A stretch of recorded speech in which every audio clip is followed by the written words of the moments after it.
नमस्कार, आप देखना शुरू कर चुके हैं कैपिटल टीवी का स्पेशल शो थर्ड आई और मैं हूं आपके साथ रोहित कुमार। जो लोग लोकसभा नतीजों के बाद योगी की अवहेलना कर रहे थे, उनकी खिल्ली उड़ा रहे थे, बाबा के एक दहाड़ ने सबकी बोलती बंद कर दी है।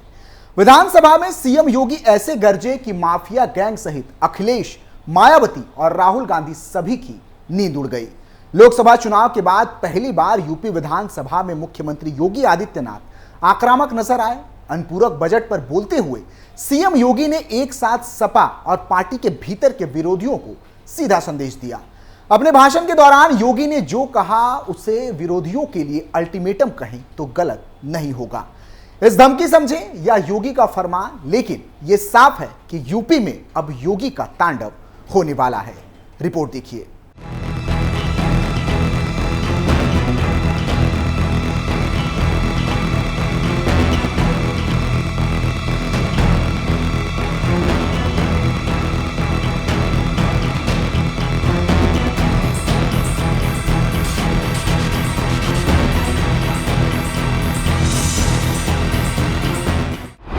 विधानसभा में गरजे आदित्यनाथ, सीएम योगी ने दिया अल्टीमेटम। लिस्ट में बीजेपी नेताओं का नाम, बाबा के रडार पर अखिलेश की सपा।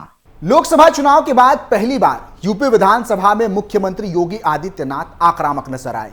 अनुपूरक बजट पर बोलते हुए सीएम योगी ने एक साथ सपा और पार्टी के भीतर के विरोधियों को सीधा संदेश दिया।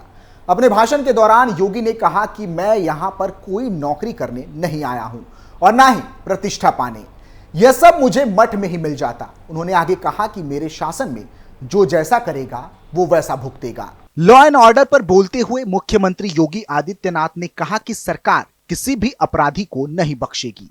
हमारी सरकार में बुलेट ट्रेन की रफ्तार से कार्रवाई होगी। इस दौरान योगी ने अपने भाषण में गोमती नगर में छेड़छाड़ और अयोध्या रेप केस की घटना का भी जिक्र किया। विधानसभा में योगी की दहाड़। गोमती नगर को लेकर योगी आदित्यनाथ ने कहा कि अब तक जो दो अपराधी पकड़े गए हैं उनमें एक पवन यादव और दूसरा अरबाज खान है। दोनों सद्भावना वाले लोग हैं। इन पर अब बुलेट ट्रेन की रफ्तार से कार्रवाई होगी। लखनऊ के गोमती नगर में बुधवार को बारिश के दौरान एक महिला के साथ कुछ युवकों ने छेड़छाड़ की। इसका वीडियो आने के बाद से ही सरकार निशाने पर थी। हालांकि पुलिस ने तत्परता दिखाते हुए पूरे मामले में 2 लोगों को अब तक गिरफ्तार कर लिया है। योगी ने आगे कहा कि अयोध्या रेप केस का भी जिक्र जरूरी है। अयोध्या में एक मोमीन खान नामक व्यक्ति ने 12 वर्षीय नाबालिग से दुष्कर्म किया। आरोपी समाजवादी पार्टी का सदस्य है और सांसद की टीम में काम करता है। सपा ने अब तक उस आरोपी पर कोई कार्रवाई नहीं की है और ये सपा की नीयत को दर्शाती है। क्या है योगी के बयान के मायने? उत्तर प्रदेश में चल रहे सियासी गतिरोध के बाद माना जा रहा था कि मुख्यमंत्री योगी आदित्यनाथ बैकफुट पर हैं। इसकी 2 वजहें बताई जा रही थी। पहली वजह, पार्टी के भीतर ही योगी को आंतरिक विरोध का सामना करना पड़ रहा था। दूसरी वजह, लोकसभा में बेहतरीन परफॉर्मेंस के बाद सपा उन पर लगातार हमलावर थी। लेकिन विधानसभा में इस बयान के जरिए योगी ने इन सभी अटकलों पर विराम लगाने की कोशिश की है। योगी ने विधानसभा में इस बयान से अपने पुराने स्टैंड लॉ एंड ऑर्डर से समझौता नहीं को फिर से मजबूत किया है। इतना ही नहीं, योगी आदित्यनाथ ने मुस्लिम और यादव को निशाने पर लेकर अन्य जातियों को भी गोलबंद करते दिखे। बीते दिन भी विधानसभा में बोलते हुए सीएम योगी आदित्यनाथ ने समाजवादी पार्टी पर जमकर निशाना साधा। विधानसभा में नेता विपक्ष बनाए जाने के बाद माता प्रसाद पांडे ने सीएम योगी से महिला अपराधों को लेकर सवाल पूछा था, जिस पर बोलते हुए सीएम योगी ने पहले उन्हें बधाई दी। साथ ही उन्होंने अखिलेश यादव और शिवपाल यादव पर तंज कसते हुए कहा कि चाचा हर बार गच्चा खा जाते हैं। सीएम योगी ने कहा कि आपके चयन के लिए मैं आपको बधाई देता हूं। वो अलग विषय है कि आपने चाचा को गच्चा दे दिया। चाचा बेचारा हमेशा ही ऐसे ही बार बार मार खा जाता है। उनकी नियति ही ऐसी है, क्योंकि भतीजा हमेशा भयभीत रहता है। लेकिन आप सदन के वरिष्ठ सदस्य हैं, आपका मैं सम्मान करता हूं। इसके बाद शिवपाल यादव का बयान भी सामने आया। सीएम योगी को जवाब देते हुए शिवपाल यादव ने कहा कि सीएम ने गिनाए महिलाओं के खिलाफ अपराध के आंकड़े। सीएम योगी ने कहा कि महिला बाल सुरक्षा के मुद्दे केवल बाहरी ही नहीं, घर के अंदर और घर के बाहर दोनों होते हैं। सरकार ने इसको रोकने के लिए जो प्रयास किए उसकी तुलना करें तो 2016 की तुलना में दहेज की घटनाओं में 23 से 24 में 17.5% की कमी आई।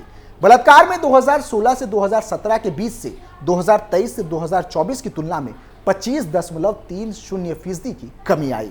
2017 से 2024 के बीच महिला और नाबालिग बच्चों के यौन उत्पीड़न के मामलों में सरकार के प्रोसिक्यूशन तेज करने के परिणाम सामने आए। 24,402 मामले में दोषियों को सजा दिलाई गई। 2017 से 2024 तक पॉक्सो अधिनियम के अंतर्गत 9,875 मामलों में सजा दिलाई गई। सीएम ने आगे कहा कि 2022 से 2024 के बीच महिलाओं के खिलाफ पॉक्सो अपराध में 16,718 दोषियों को सजा दी गई। इनमें 21 को मृत्युदंड, 1,713 आजीवन कारावास, 4,653 को 10 वर्ष या अधिक का कारावास, इसके अलावा 10,331 को 10 वर्ष के कम के कारावास की सजा हुई। प्रदेश में इस दिशा में हुए अन्य प्रयास में इन्वेस्टिगेशन ट्रैकिंग सिस्टम को हमने 2018 से ही पोर्टल में एक्टिवेट किए हैं। इनमें फोकस मॉनिटरिंग होती है। महिला संबंधी अपराध में वर्षों की पेडेंसी को पूरा किया। आज देश में महिला अपराध में अपराधियों को सजा दिलाने में तीसरे नंबर का राज्य उत्तर प्रदेश है।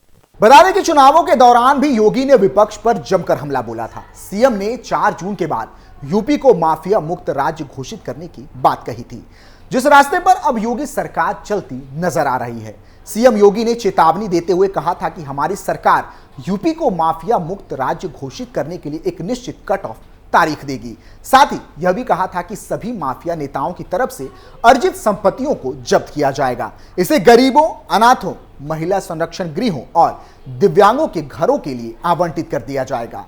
सपा नेता आजम खान की संपत्तियों पर बुलडोजर चलाने के आरोपों पर उन्होंने कहा था कि ये उस महाभारत परिवार के एक और काकाश्री हैं। जब द्रौपदी का चीरहरण हो रहा था तो दुर्योधन और दुशासन के सामने हर कोई चुप था। जैसी करनी वैसी भरनी, जैसा बोओगे वैसा काटोगे, चाहे वो आजम खान हो या कोई और माफिया। उन्होंने राज्य के विकास में बाधा डाली, इसलिए ऐसे लोगों के खिलाफ कार्रवाई की गई। इसके साथ ही सीएम योगी ने कहा कि कयामत के दिन तक गजवाए हिंद नहीं होने वाला, भारत भारत ही रहेगा। सीएम योगी ने कांग्रेस नेता की भतीजी के बयान पर पलटवार करते हुए कहा कि वोट के लिए जिहाद करेंगे तो जन्नत नहीं मिलेगी। ये वास्तव में दुर्भाग्यपूर्ण है। जो लोग हमारे समाज का ध्रुवीकरण करने की कोशिश कर रहे हैं वे कभी मुसलमानों के हितैषी नहीं हो सकते। वे हमेशा चाहेंगे कि मुसलमान लुंगी पहने और दौड़े। बता दें कि यूपी सहित पूरे देश में नए आपराधिक कानून लागू हो चुके हैं, जिसने यूपी में योगी को एक नई ताकत प्रदान की है। उत्तर प्रदेश, जिसकी आबादी सबसे अधिक है, वहां पर आपराधिक मुकदमों की संख्या भी सर्वाधिक है। इसलिए नए कानूनों का सबसे अधिक लाभ भी उत्तर प्रदेश को ही मिलेगा। लॉ एंड ऑर्डर, जो मुख्यमंत्री योगी आदित्यनाथ की सर्वोच्च प्राथमिकता रही है, उसके लिए ये नए कानून बोनस की तरह होंगे। यही वजह है कि योगी सरकार ने इनके प्रति प्रतिबद्धता जताई है। मुख्यमंत्री योगी आदित्यनाथ ने पिछले दिनों नए कानून की प्रगति की समीक्षा की। उन्होंने इन कानूनों को लागू करने और संबंधित सभी स्टेक होल्डर्स को जागरूक करने के लिए आवश्यक निर्देश दिए। अपनी समीक्षा में मुख्यमंत्री योगी ने कहा था कि प्रधानमंत्री नरेंद्र मोदी ने 15 अगस्त 2023 को स्वाधीनता दिवस पर लाल किले की प्राचीर से देश के सामने पंच प्रण लिए थे। इनमें से एक प्रण था गुलामी की सभी निशानियों को समाप्त करना। इसी प्रण को पूरा करने के लिए संसद ने अंग्रेजों द्वारा बनाए गए कानूनों को सुलभ, पारदर्शी और जवाबदेह बनाने के लिए बदल दिया है। इसका अर्थ साफ है कि यूपी में अब चाहे किसी का चाचा विधायक हो या कोई बहुत बड़ा माफिया, योगी के बुलडोजर से बचना अब और मुश्किल हो जाएगा। इस नए कानून ने सीएम योगी को और मजबूत बनाने का काम किया है, जिसका ट्रेलर यूपी विधानसभा में साफ तौर पर देखने को मिला। थर्ड आई में फिलहाल के लिए इतना ही। आप देखते रहिए कैपिटल टीवी उत्तर प्रदेश। नमस्कार।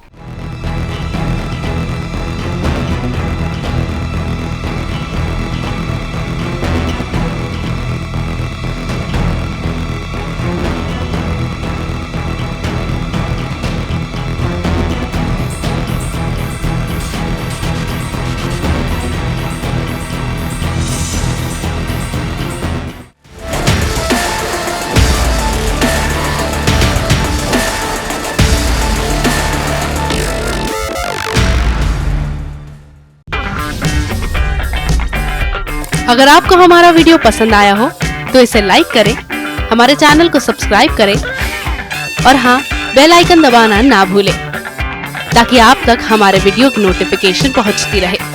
आप अपना सुझाव हमें कमेंट बॉक्स में दे सकते हैं। हमारे साथ जुड़ने के लिए शुक्रिया।